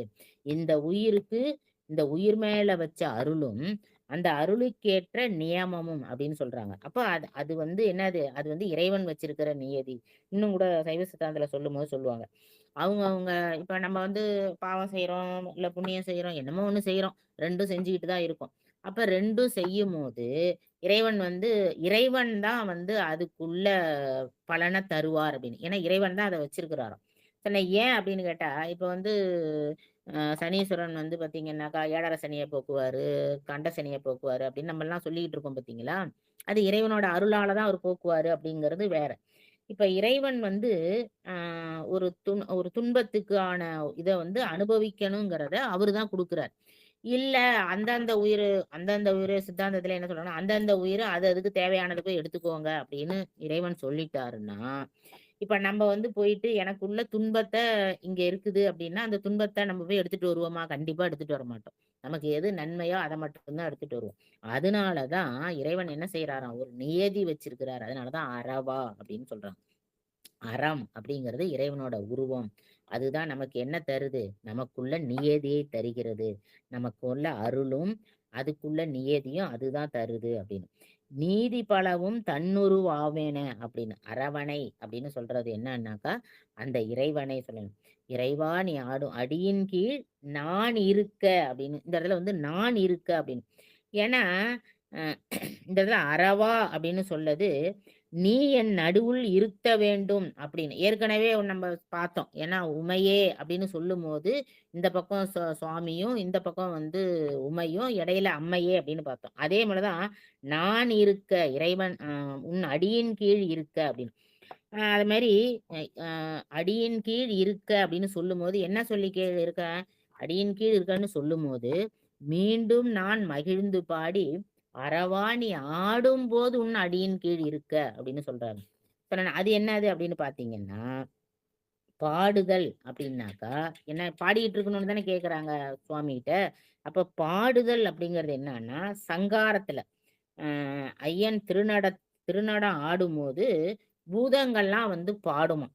அப்ப அப்ப என்னன்னா, அந்த பாடுதல். அதுன்னா, இப்ப அமையாரது அந்த பதிகங்கள்லாம் பாக்கன்னா, அந்த வரம் தான் என்ன எனக்கு வேணும் அப்படின்னு. அப்ப என்ன அது? அங்க இருக்கிற பூதகணங்கள்லாம் உன்ன பாடிட்டு இருக்காங்கல்ல, அதுபோல நானும் என்ன செய்யணும்? அறவா நீ நீ இருக்கும்போது, நீ என்ன செய்யணும்? எனக்கு நடுவுல இருக்கணும். அடியின் கீழ் இருக்க. நான் என்னன்னா, அ உமையம்மைக்கும் உனக்கும் நடுவுல நான் இருக்கணும். இருந்து என்ன செய்யணும்? உன்னோட காலடியில இருந்து, நான் எப்போதும் என்ன பண்ணிட்டு இருக்கணும்? பாடிக்கொண்டு இருக்க வேண்டும். அப்ப என்னான்னா, 2 வரமே 2மே அவங்களுக்கு கிடைச்சிரும். இப்ப இறைவனுடைய திருவடி கீழ வந்து இருக்கணும் அப்படின்னு ஒரு வரம் கேட்டாங்கன்னா, கண்டிப்பா என்ன இருக்காது? பிறவாமை இருக்காது. அவர மறவாமை இருக்காது. அடுத்த பாடல்ல அத வந்து ரொம்ப அருமையா சொல்லியிருப்பாங்க. அத வந்து நம்ம அடுத்த நிகழ்ச்சியில சிந்திப்போம் என்று கூறி, இத்துடன் அதாவது இந்த பாடல் வந்து ரொம்ப முக்கியமான பாடல். இத எல்லாரும் என்ன செய்யணுமா? இத வந்து மனப்பாடம் பண்ணி தெரிஞ்ச முக்காவாசி பேருக்கு அடியார்களுக்கு எல்லாருக்கும் இந்த பாட்டு வந்து நல்லாவே தெரியும். தெரியாதவங்க கூட இந்த பாட்ட என்ன பண்ணணும்? எப்போதுமே பாடிக்கொண்டே இருக்க வேண்டும். அதாவது அடியார் போல் நடித்து அப்படின்னு சொல்றாங்க பார்த்தீங்களா? அதனால நம்ம வேண்டுறத வந்து எப்போதுமே கேட்டுக்கிட்டே இருந்தோம்னா, நமக்கு தேவைப்படுதோ, தேவைப்படலையோ, நம்ம கேட்டுக்கிட்டே இருக்கிறதுனால சுவாமி என்ன பண்ணிருவாரு? நமக்கு அருள் செஞ்சுருவார். அதனாலே இந்த பாடல என்ன செய்யணும்? எல்லா அடியார்களும் எப்பொழுதும் மனத்துல இருத்தி பாட வேண்டும் என்று கூறி எனது உரையை நிறைவு செய்கிறேன். திருச்சிற்றம்பலம். நன்றிங்கம்மா. சிவபெருமானே சிவ சிவ சிவாய நம. திருச்சிற்றம்பலம். நன்றிம்மா, நன்றிம்மா, நன்றிம்மா. 1 மணி நேரம். இந்த போன நேரம் அந்த இதுவே தெரியல எங்களுக்கு. அந்த அளவுக்கு கொண்டு போயிட்டீங்க ஆழமா. திருச்சிற்றம்பலம். அன்பர்களுக்கு வணக்கம். நீங்கள் கேட்டுக்கொண்டிருந்ததும், பார்த்துக் கொண்டிருந்ததும் சிவநெறியே சீரான வாழ்வு தரும் என்கிற டெலகிராம் சேனல் மூலம் திங்கட்கிழமைகள் தோறும் இரவு 8 மணிக்கு புனிதவதியாரின் புனித பயணம் என்கிற தலைப்பின் கீழே காரைக்கால் அம்மையார் வரலாறு குறித்து காரைக்காலிலிருந்து சிவத்திருமதி விஜயலட்சுமி அம்மையார் நமக்கெல்லாம் அந்த வரலாற்று சிறப்புமிக்க அம்மையாருடைய வரலாற்றை நமக்கெல்லாம் எடுத்து இயம்பி வருகிறார்கள். அந்த அளவிலே அம்மையாருடைய பொற்பாதங்களையும் நிகழ்ச்சிக்கு வந்துள்ள அத்துணை அடியார் பெருமக்களுடைய பொன்னார் திருவடிகளையும் மனம் மொழி மெய்களாலே வணங்கி நிகழ்ச்சியை இனிதை நிறைவு செய்வோம். நிறைவு செய்வதற்கு முன்பதாக அடியார் பெருமக்கள் இந்த 1 மணி நேரம் நிகழ்ச்சியில் கேட்டதையும் கேட்டு உள்வாங்கி அந்த செய்திகளை ஏதாவது நீங்கள் பகிர விரும்பினால் அம்மையாரோடு பகிரலாம். சிவாய நம. திருச்சிற்றம்பலம். தில்லையம்பலம். இருக்கீங்களா? யாராவது பேச விரும்புறீங்களா? இன்னைக்கு நிகழ்ச்சியினுடைய சிறப்பு அம்மையார் வந்து கையிலைக்கு அந்த தலையால் நடந்து போன சம்பவத்திலே நம்மை வேணும் அம்மைகான் அப்படின்னு சாமி சொன்ன அந்த ஒரு வார்த்தை அசரீரியாக எல்லாரும் இந்த வார்த்தையை நம்மை பேணும் அம்மைகான் என்ற சொல் எல்லாருக்குமே தெரியும்.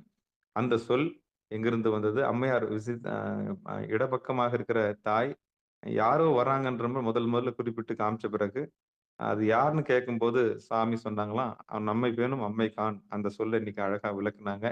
அம்மைக்கும் உமைக்கும் அம்மைக்கும் உள்ள வித்தியாசத்தையும் இந்த சோமாஸ்கந்தரை போல, அதாவது முருகப்பெருமான் நடுவுல இருப்பாரு அது போல இன்னைக்கு காரைக்கால் அம்மையார் நடுவுல வச்சு அப்புறம் அடியின் கீழ் இருக்கிற விஷயத்தையும் நம்ம தெளிவா பேசுனாங்க.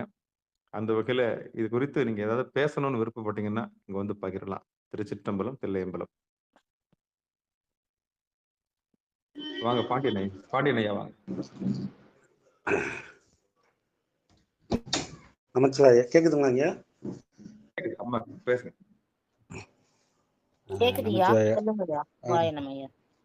நமச்சிவாய. அம்மா மிகச்சிறப்பான சொற்பொழிவு. ஆனா அடியேன் இப்ப கொஞ்சம் முன்னாலதான் வந்தேன். ஏன்னா காரைக்கால் அம்மையார் பத்தி நமக்கு தேவாரம் முதல்ல பண்ணது அம்மையார் தான்.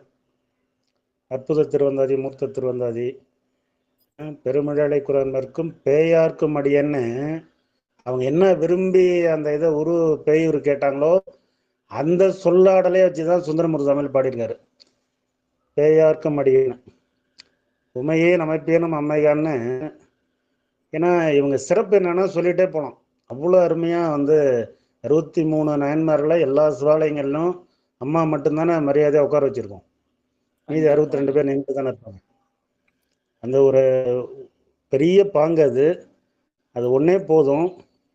அரவா நீ ஆடும்போது உன் அடியின் கீழ் நான் இருக்கேன்னு, எனக்கு எப்பவுமே உன் திருவடி தான் போதும், வேற என்ன சாமி எனக்கு வேணும்னு சொல்லி ஒரு நல்ல கணவன், நல்ல ஒரு இல்லறம் இருந்துமே அது அவங்களுக்கு இதாக இல்லாமல் சாமி இங்கே மட்டும்தானே அம்மாட்ட மட்டும்தானே வந்து சாப்பிட்டாரு. அங்கே சிறுதொண்ட நான்கிட்ட உட்கார்ந்தார வழியே சாப்பிடலையே, அம்மாட்ட மட்டும்தான் சாப்பிட்டாரு. அவர் பாருங்க, நம்ம எல்லாமே அவர் எவ்வளவு ஒரு சின்ன நுணுக்கம், எதுலனாலும் சரி சாமி அவ்வளவு சரியா இருக்காரு.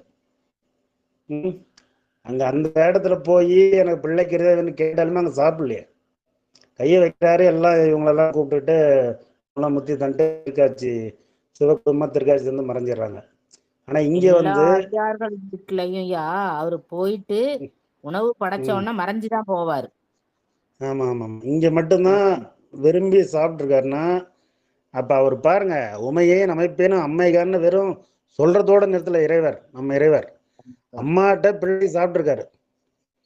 என்ன ஒரு இது, அது ஒன்னே போதும்.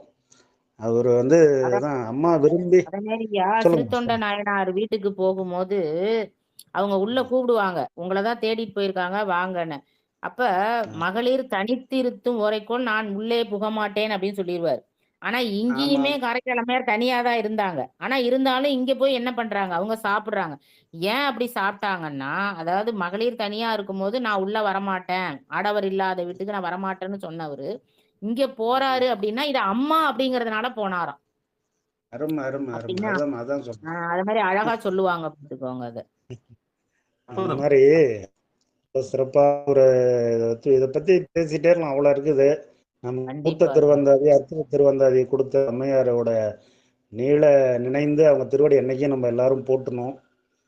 அது சாமி அவர் கேட்ட அந்த பேயூர் கொடுத்து அவ்வளோ ஒரு இதாக அம்மாவை பண்ணி திருக்கையில அதை திருக்கையில நான் காலால் நடக்க மாட்டேன், தலையால தான் நடப்பேன் அப்படின்னு அந்த உழைப்பாங்க. அது என்னன்னு சொல்றது.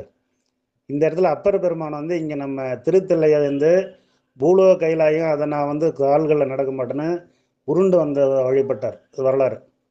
அந்த ஆமா. மாதிரி அம்மா நேரடியாக அங்கே போய் திருக்கையில அவங்க என்ன அதெல்லாம் நினைக்கவே அப்படியே அவ்வளோ இது நமக்கு அந்த ஒரு அருமையான ஒரு தருணங்களை அம்மா அழகாக பேசுனீங்க. நான் முழுசும் அப்புறம் இதில் கேட்டுக்கிறேன். என்னால் கொஞ்சம் தான் கேட்க முடிஞ்சது. கொஞ்சம் முன்னாலே சரி சரி வந்துடலாம், இது ஏன் கேட்க வராமட்டோமோன்னு அந்த எனக்கு வேதனை இருக்குது. இப்போ இருந்தாலும் ஐயா பதிவு பண்ணதால அதை கேட்டுக்கலாம். அதனால் அம்மா அவர்களுக்கு மீண்டும் வாழ்த்துக்களையும் பாராட்டுகளையும் கூறி என்றும் நமக்கு வந்து அம்மாவோட திருவடிகளே நமக்கு போதும். ஏன்னா அவங்க வந்து அறவா நான் உண்டன் அடியின் கீழ் நினைக்கிறேன்னா அவங்க என்னைக்குமே இறைவர் திருவடிகளே இருக்கணும், அதுதான் அதை விட என்ன வேணும்னு கேட்டாங்க. அந்த அம்மா திருவடியில் நம்ம பிடிச்சா போதும், நம்ம அங்கே போயிடலாம். அவ்வளோ எளிமையாக நமக்கு வந்து அம்மா பற்றி நினச்சா அப்படியே ஒன்றுமே நினைக்க கூட இதாக இருக்கு நமக்குலாம். அவ்வளோ அருமையான வந்து நம்ம அம்மா நமக்கு குருவாக நமக்கு வீட்டிலிருந்து எல்லா சுவாலயத்திலையும் உட்கார்ந்துருந்து நமக்கு அருளாட்சி செய்கிறாங்க நிச்சயம். என்று சொல்லி நமச்சிவாய நிறைவு செய்கிறேன். நன்றிங்க ஐயா, மிக்க நன்றி. சிவாய பகிர்ந்த மிக்க ரொம்ப நன்றி. நன்றிங்க. குறுகிய காலம் வந்து கேட்டாலும் மிக சிறப்பாக அம்மையாரை பத்தி பேசுனீங்க. நன்றிங்க. சிவாய நம. வாங்க கிருஷ்ணமூர்த்தி ஐயா வாங்க. ஐயா, அனைத்து சிவனடியார்களையும் வணங்கிக்கிறேன். அம்மா இது மாதிரி இப்போ இந்த இந்த பெருமை எல்லாம் வந்து நம்ம சேனலுக்கு தான் ஐயா சேரும். இது மாதிரி இப்போ இந்த காலத்துல போற இது மாதிரி ஒரு நிகழ்ச்சிகள்லாம் ஏற்பாடு செஞ்சு எங்களுக்கெல்லாம் சிவ சிவ. கேட்கறதுக்கு அருள் புரியுறீங்கன்னா அந்த நிகழ்ச்சிக்கு கண்டிப்பா. ஒரு நன்றி தெரிவிச்சுக்கிறேன். இப்போ இந்த அம்மா எங்கேயோ இருந்து இருப்பாங்க, அவங்க இந்த மாதிரி சேனல்னா நாங்கெல்லாம் எப்படியே கேட்கறது. அதனால அந்த அம்மா அப்புறம் சிறுதொண்டர் நாயனார் சொன்னாங்க இல்லைங்களா, அது வந்து மகாபாரதத்தில் கர்ணனுடைய மறுபிறவின்னு சொல்லுவாங்கம்மா. நீங்க ம் கொஞ்சம் ம் அர்ஜுனன் சொன்னீங்கல்ல, அர்ஜுனன் தப்பா நினைச்சுக்காதீங்க, உங்களுக்கு சொல்ற அளவுக்கு இல்ல. இந்த ம். கர்ணன் தான் சாப்பாடு போடாம அவர் ஒண்ணு அந்த பலன் மட்டும் அனுபவிக்காதனால சிறுதொண்டனா பிறந்து மறுபடியும் அந்த கடமை அந்த இது தீர்த்துக்கிட்டு அவருக்கு இது கிடைச்சதுன்னு சொல்லுவாங்க. இல்லையா அதுவும் இருக்குது.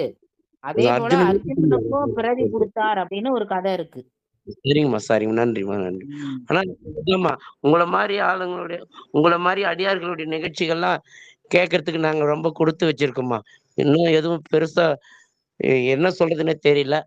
எங்களுக்கு இதுவே போதும்மா. எதுவும் மீண்டும் பிறவாமை கிடைக்கும் இதுவே எங்களுக்கு. சிவ சிவா. நன்றி. சிவபெருமானே திருச்சிற்றம்பலம். உங்கள் நிகழ்ச்சியா சொல்லிட்டாங்க ஐயா. இதுவே போதும்னு சொல்லும்போது இந்த போதும் என்ற மனமே பொன் செய்யும் மருந்து. இந்த கண்டிப்பா இரவு நேரத்துல ஆமா இல்லந்தோறும் நம்ம வந்து ஒரு கைபேசியில இல்ல எதையாவது நம்ம யூடியூப் பக்கம் திருப்பி கையை நம்ம தள்ளிக்கிட்டே இருப்போம். எதையாவது ஆமா. தடவிட்டே இருப்போம். ஆமா. அப்படி தடவாம 8 மணிக்கு ஒரு தியானம் போல நீங்க 8 மணிக்கு உள்ள நுழைஞ்சு, நீங்க பேசுறது நின்னு நிதானமா கேட்டு, எந்த இடையூறும் இல்லாம, அந்த வினை பயன்னு சொல்லுவாங்க. இடையூறு வந்துச்சுனாலும் நமக்கு வினை வந்து குறுக்கிட வருதுன்னு தொந்தரவு சிவ வருதுன்னு. சிவா. ஆமா. அதையும் நீங்க பேசுறது கேட்கணும் வேற. அத ஒரு நீங்க ஒரு கூத்து என்ன தெரியுமா? ஒரு ம். சின்ன ஒரு சீரியலோ, ஒரு சின்ன நிகழ்ச்சியோ போனா விளம்பரம் வந்துரும். ஆனா நம்ம நிகழ்ச்சியில கண்டிப்பா. விளம்பரம் கிடையாது. நம்ம நிகழ்ச்சியில நீ- விளம்பரம் கிடையாது. ஆமா. நீங்க இல்ல யூடியூப் பார்த்தீங்கன்னா விளம்பரத்துக்கு இடையில தானே அங்க நிகழ்ச்சியே நடக்குது எதா இருந்தாலும். ஆமா. அங்க ஸ்கிப் பண்ண வேண்டிய வேலை கிடையாது. நம்ம சேனல்ல ஸ்கிப் பண்ண கண்டிப்பா வேண்டிய கண்டிப்பா. ஆமா. எந்த ஒரு ஸ்கிப்பும் இல்லாம தொடர்ந்து நின்னு ஒரு தவம் போல நம்ம நிகழ்ச்சி நடந்திருக்குது. அத அடியார்கள் செஞ்ச தவத்தினால நடக்குது. இங்க வந்திருக்கக்கூடிய அத்துணை உள்ளங்களும் செஞ்ச தவத்தினால நீங்க உள்ள வந்திருக்கிறீங்க. நீங்களும் முன்ன செய்த தவத்தினால அடியேனும் பூர்வ ஜென்மத்துல செஞ்ச புண்ணியமா என்னன்னு தெரியல. ஐயா கண்டிப்பா சொன்ன ஐயா. மாரி இப்ப ஆமா, நீங்க இத மாரி காரைக்கால் அம்மையார் புராணத்த சொல்லுங்கன்னு சொன்னதுனால தான், என்னால சொல்றதுக்கு ஒரு வாய்ப்பு கிடைச்சது. ஆமா. அம்மா அதாவது என்ன உண்மையிலும் சொல்லுவாங்கன்னா, அ ம்.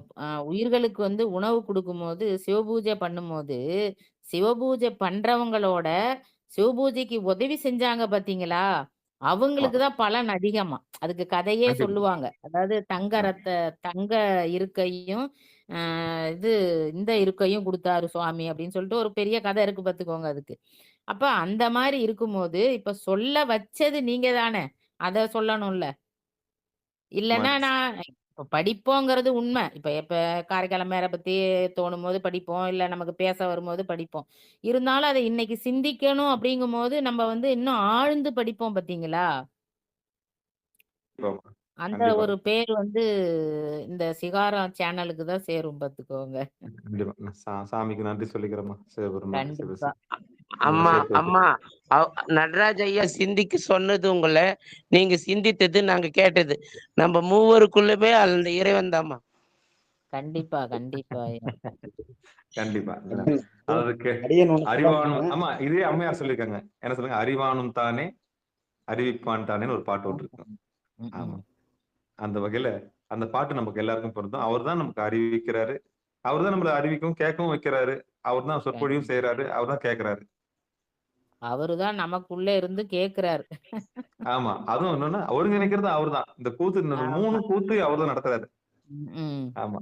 சாமி. அதான் 3 பேர் கேரக்டர் சாமி தான் எடுத்திருக்கிறாரு. ம், ம். ஒருங்கிணைப்பாளர் அவர்தான். சொற்பொழிவு பண்றது அவர்தான். கேட்கிறவரும் அவர்தான். சிவசிவா. கண்டிப்பா. சரிங்க. மிக்க மகிழ்ச்சி. குமார் ஐயா பேசுறீங்களா? வேற யாராவது பேச விரும்புறீங்களா? அம்மாகிட்ட? அடியேன் அடியேன் அடியேன் ஒண்ணு ம். மறந்துட்டேங்க.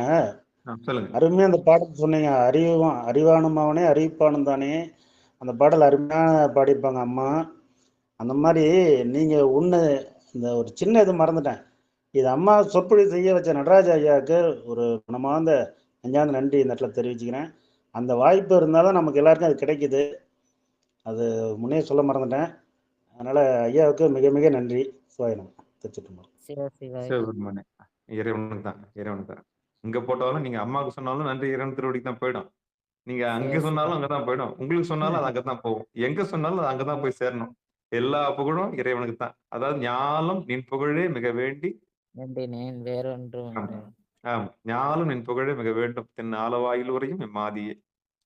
ஆமா. அவருக்கு தான் அந்த புகழ். ஆமா. நம்மள எல்லாம் ஒரு கருவியா தானே வச்சிருக்காரு. ஆனந்தம் மட்டும் சாமி அந்த திருவடி ஆனந்தம் மட்டும் குடுத்தா போதும். நம்ம அது கீழ கிடக்கலாம். அவ்வளவுதான். குமார் ஐயா இருக்கீங்களா? வேற யாருனா இருக்கீங்களா? பேசுறீங்களா? அம்மாகிட்ட பேசணும்னு. ஜான்சி ராணி அம்மா வாய்ப்பு இருக்கா? ரைட்டுங்க. எல்லாரும் கேட்டீங்களா இல்லன்னு தெரியல கதைய. சரிங்க. நிறைவு செஞ்சுக்கலாமா? மண்ணில் நல்ல வண்ணம் வாழலாம் வைகலும், எண்ணின் நல்ல கதிக்கு யாதுமோர் குறைவிலை, கண்ணின் நல்லத்துறம் கழுமலவல நகர், பெண்ணின் நல்லாளுடன் பெருந்தகை இருந்ததே. தனம் தரும், கல்வி தரும், ஒரு நாளும் தளபரிய மனம் தரும், தெய்வ வடிவம் தரும், நெஞ்சில் வஞ்சமில்லா இனம் தரும், நல்லன எல்லாம் தரும் அன்பர் என்பவருக்கே, கனம் தரும் பூங்குழலால் அபிராமி கடைக்கண்களே. ஆரிரு தடந்தோள் வாழ்க, அறுமுகம் வாழ்க, வெற்பை கூறுசை தனிவேல் வாழ்க, உக்குடம் வாழ்க, செவ்வேல் ஏறிய மங்கை வாழ்க, ஆனைதன் அணங்கு வாழ்க, மாரிலா வள்ளி வாழ்க, வாழ்க சீரடியார் எல்லாம். வான்மிகில் வழாது பெய்க, மலிவலம் சுரக்க, மன்னன் கோன்முறை அரசு செய்க, குறைவிலாது உயிர்கள் வாழ்க, நான்மறை அறங்கள் ஓங்க, நற்றவம் வேள்வி மல்க, மேன்மைகுள் சைவ நீதி விளங்குக உலகமெல்லாம், மேன்மைகுள் சைவ நீதி விளங்குக உலகமெல்லாம், மேன்மைகுள் சைவ நீதி விளங்குக உலகமெல்லாம் என்று கூறி, மீண்டும் வருகிற திங்கட்கிழமை இரவு 8 மணிக்கு புனிதவதியாரின் புனித பயணம் என்கிற தலைப்பின் கீழே காரைக்கால் அம்மையாருடைய வரலாற்றை காரைக்காலிலிருந்து அம்மா விஜயலட்சுமி அம்மாவுடைய குரலில் கேட்கலாம் என்று கூறி நிகழ்ச்சியின் இதை நிறைவு செய்வோம். மீண்டும் சந்திக்கலாம். அனைவருக்கும் வணக்கம். அம்மா ஏதாவது சொல்ல விரும்புறீங்களா? சிவாய நம. அத்துணை அடியார்களுக்கும் என் நன்றியை வணக்கத்தையும் தெரிவித்துக் கொள்கிறேன். இந்த நல்ல நிகழ்ச்சியை தொடர்ந்து தந்து கொண்டிருக்கின்ற சிகாரம் சேனலுக்கும் மற்றும் ஒருங்கிணைப்பாளருக்கும் என் நன்றியையும் வணக்கத்தையும் தெரிவித்துக் கொள்கிறேன். திருச்சிற்றம்பலம். நன்றிம்மா. நன்றி. அனைவருக்கும் வணக்கம். மீண்டும் ஒரு முறை நிகழ்ச்சியினுடைய பங்கெடுத்த அத்தனை உள்ளங்களுக்கும் மனமார்ந்த நன்றிகளையும், மனமொழி மேகலாலயம் வணங்கி நிகழ்ச்சியை நிறைவு செய்வோம். நன்றிங்க. அனைவருக்கும் வணக்கம். சிவாய நம.